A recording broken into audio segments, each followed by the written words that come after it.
This is the Arenti solar-powered wireless pan-tilt camera. It's the GO2T, and I think the SP2 is the solar panel here.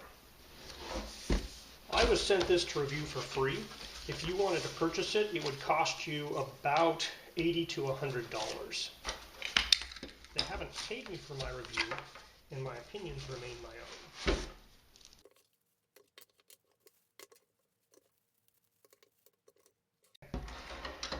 In the package, we get a quick guide for the camera and then a quick guide for the solar panel. The solar panel looks to be about, a 5 or 6 watt size solar panel. It has a 1/4x20 socket on the back and a USB-C cable coming out of it. So the camera comes with a USB-A to USB-C charging cable. So this bracket here is for the solar panel, and this bracket here is for the camera. So you can mount it to something overhead, or you can mount it to a wall or post with screws. There's 3 holes here and 4 holes there. They include 2 packets of mounting screws. I think the smaller ones are for the solar panel and the larger ones are for this bracket here.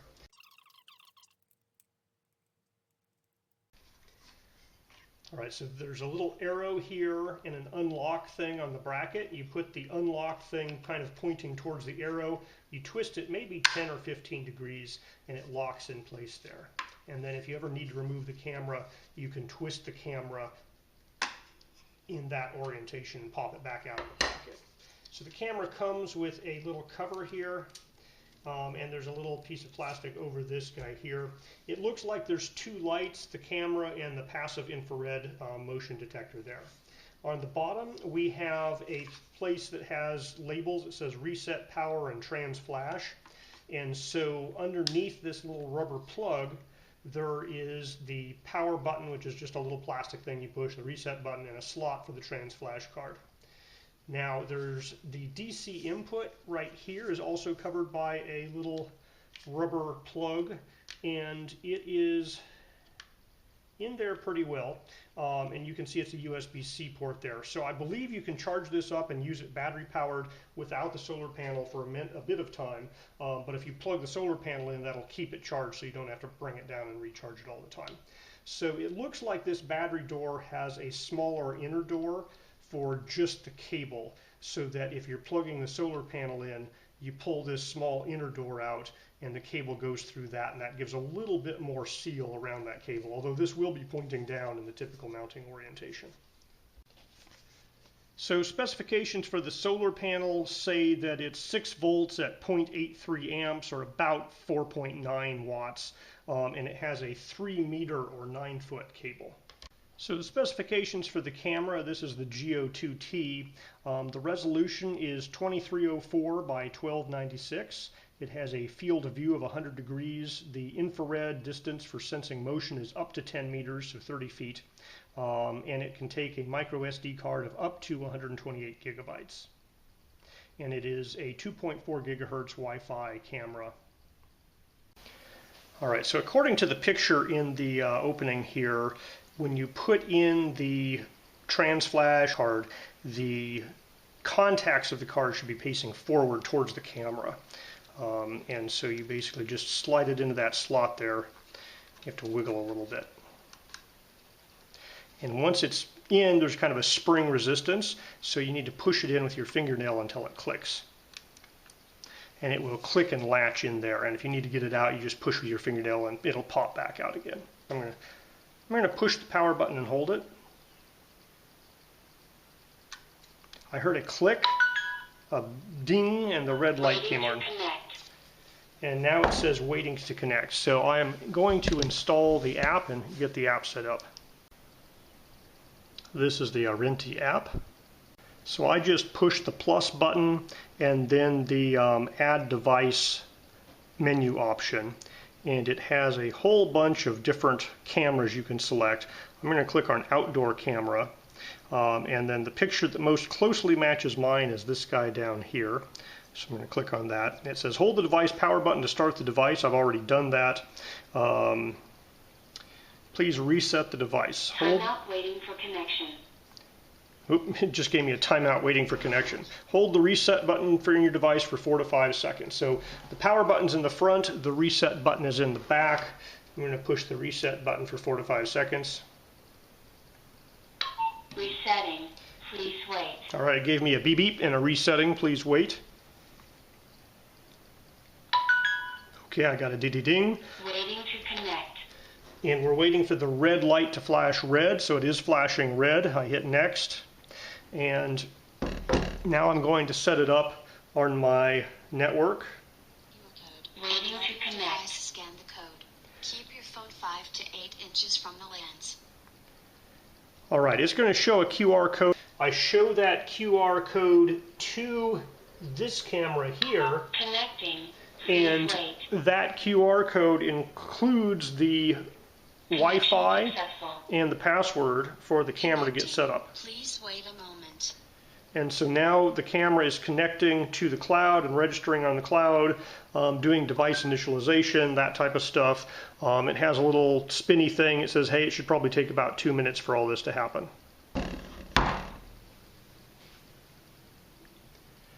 All right, so the camera can see me. So I'm going to try the microphone here. Talking. All right, I heard it come out of there. I'm going to mute the audio there. Hello, I'm talking. And you can hear the alarm messages from motion come through as well.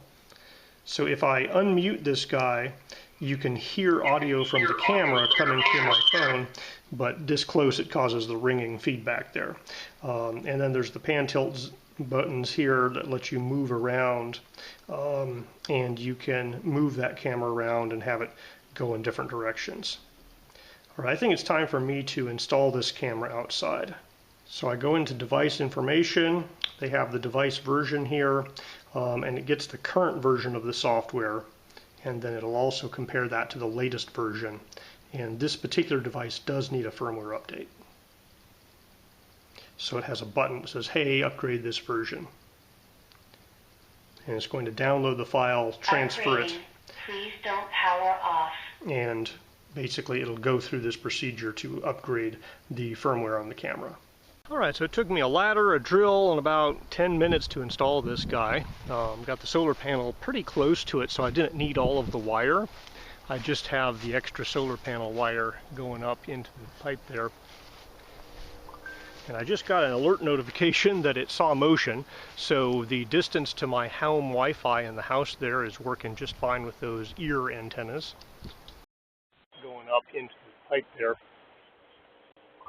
And I just got an alert notification that it saw motion, so the distance to my home Wi-Fi in the house there is working just fine with those ear antennas.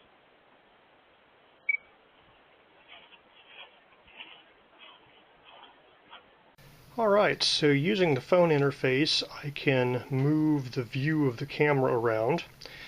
There's the pole. You can actually, see where the pole cuts off your view. I can go up if I wanted to get more sky, but really I'm looking to get the ground area.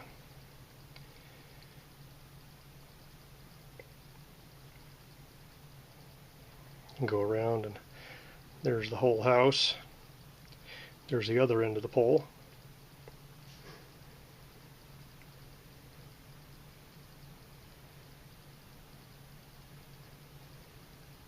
And I can look straight down if I need to see what's directly underneath the pole. Or check on the status of the solar panel. Now, according to the little green battery indicator, my battery's at maybe 60–70%, but there's a lightning bolt in there, so I think it's solar charging in the sun. So in the battery management, it says it is charging. They have a schematic of charging. They have the electrical usage, but it hasn't filled up anything yet. So I had this camera powered up for about 4 days before I installed it. And the battery went from a little above 50% down to about 30 or 40%. So now it's set up with a solar panel charging it outside.